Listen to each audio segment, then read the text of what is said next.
The Gospel according to Luke 18:9-14. Jesus addressed this parable to those who were convinced of their own righteousness and despised everyone else. Two people went up to the temple area to pray. One was a Pharisee and the other was a tax collector. The Pharisee took up his position and spoke this prayer to himself: "O God, I thank you that I am not like the rest of humanity, greedy, dishonest, adulterous, or even like this tax collector. I fast twice a week, and I pay tithes on my whole income."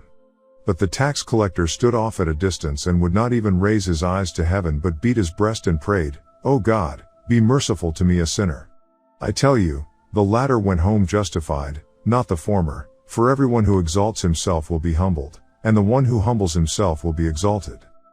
The Gospel of the Lord. Praise to you, Lord Jesus Christ. Reflection. Today, Christ presents us with two men who, to a casual observer, might appear almost identical, for they are in the same place doing the same thing, as both went up to the temple to pray, Luke 18:10.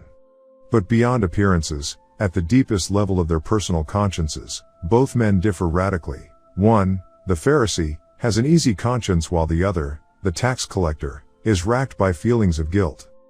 Nowadays we tend to see guilt feelings as close to a psychological aberration, beating oneself up over something.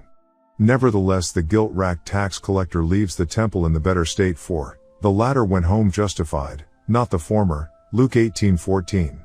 This feeling of guilt, wrote Pope Benedict XVI when he was still Cardinal Ratzinger, conscience and truth, disturbs the false calm of conscience and could be called conscience's complaint against my self-satisfied existence. It is as necessary for man as the physical pain which signifies disturbances of normal bodily functioning. Jesus doesn't lead us to believe that the Pharisee is not telling the truth when he says that he is not greedy, dishonest, adulterous, Luke 18:11, and that he fasts and gives money to the temple, nor that the tax collector is delusional in thinking himself a sinner. This is not the question. Rather, it is that the Pharisee no longer knows that he too has guilt. He has a completely clear conscience. But this silence of conscience makes him impenetrable to God and men, while the cry of conscience which plagues the tax collector makes him capable of truth and love.